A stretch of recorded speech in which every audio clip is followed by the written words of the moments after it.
ఇలా BJP BRS party ఒకటే ఒకటే ఒకటే అని వందల సార్లు చెప్పాం.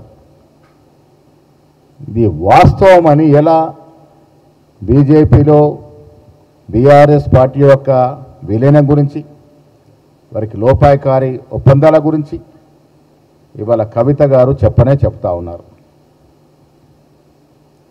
ఇలా బండి సంజయ్ గారు అధ్యక్షుడిగా ఉన్నప్పుడు ఒక ఓబీసీ నాయకుడని కూడా చూడకుండా ఆనాడు తొలగించిన తీరు మనకు తెలియనిదా?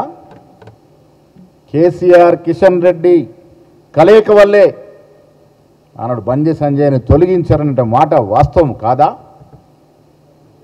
మీ మైత్రి ఏమిటో మీ శాసనసభ్యుడు గోషామాల్ శాసనసభ్యుడు రాజాసింగ్ గారు చెప్తా ఉన్నారు. ఏ రకంగా బీజేపీ నాయకులు పెద్ద ముడుపులకు అమ్ముడుపోయారో ఆ విషయాలు చెప్తా ఉన్నారు.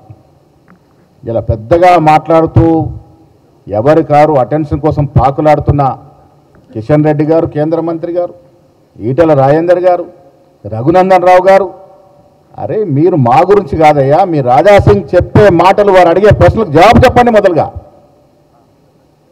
సరే, రాజాసింగ్ చెప్తుంది వాస్తవమా కాదా తేల్చండి. మీలో ఎవరెవరికి పెద్ద ప్యాకేజీలు వచ్చాయి, ఎవరెవరు బీఆర్ఎస్తో కుమ్మక్కైనారు, ఇవన్నీ కూడా రాజాసింగ్ మాటలతో తేట తెల్లడం అవుతా ఉన్నది. ఒకవైపు కవిత మీ మీద సర్జికల్ స్ట్రైకులు చేస్తూ ఉంది.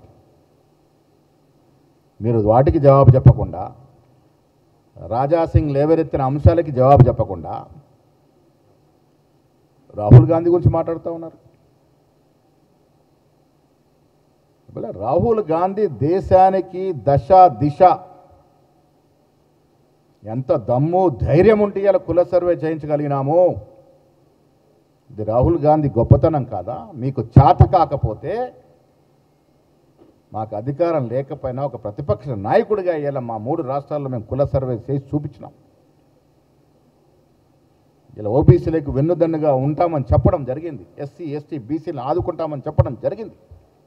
అది నాయకుడి యొక్క లక్షణం. ఆ నాయకుడి గురించి మీరు విమర్శిస్తూ ఉన్నారు. నేను ఈటెల గారికి సూటిగా ప్రశ్నిస్తున్నా.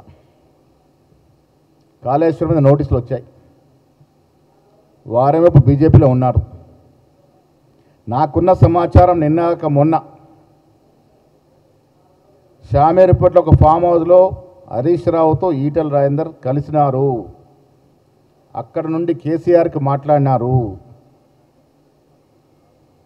నేను ఈటెల రాజేందర్ని అడుగుతా ఉన్నా, మీరు కాళేశ్వరంలో వాస్తవాలు చెప్పి మోడీ మనిషి, మోడీ పార్టీలో ఉన్నానని చెప్పుకుంటారా?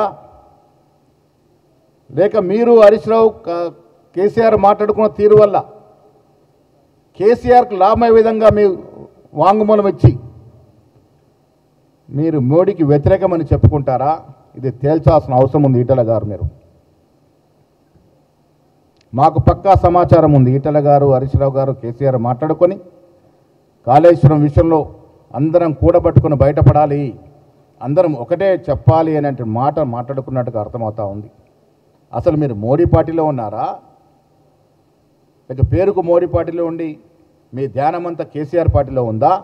ఈ కాళేశ్వరం ముందు మీరు చెప్పబోయే వాంగ్మూలం, మీరు చెప్పబోయే భయాన మీద చేత తెల్లడం అవుతుందనే మాట కూడా చెప్తా ఉన్నాను.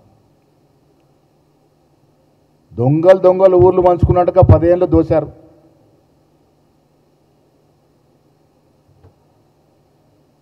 ఇలా Pochampadu project, Nizam Sagar project, Nagarjuna project కట్టి 80 ఏళ్ళు అవుతా ఉంది. ఒక గీత కూడా పల్లె. మీరు కట్టిన ప్రాజెక్టు 5-6 ఏళ్ళకే పగుళ్ళు పడి కూలిపోతూ ఉన్నాయంటే ఎంత మింగినారో మీరు దాంట్లో ప్రజలకు అర్థమవుతా ఉంది. మీరు ఇవాళ కాంగ్రెస్ పార్టీ గురించి మాట్లాడుతూ ఉన్నారు. ఇందిరాగాంధీ గారు యుద్ధం చేసినప్పుడు 90,000 మంది సైనికులు ముక్కురు నేలకు రాసినారు. ఇది ఇందిరాగాంధీ ఘనత. ఇలా మీరు ఏం సాధించినారో యుద్ధంలో చెప్పలేకపోతా ఉన్నారు, ఏం కోల్పోయామో చెప్పలేకపోతా ఉన్నారు. అంతా మ్యాచ్ ఫిక్సింగ్లే. అరే ఈ దేశం సైనికులకు బాసటగా ఉంది. అందులో కాంగ్రెస్ పార్టీ ముందుంది.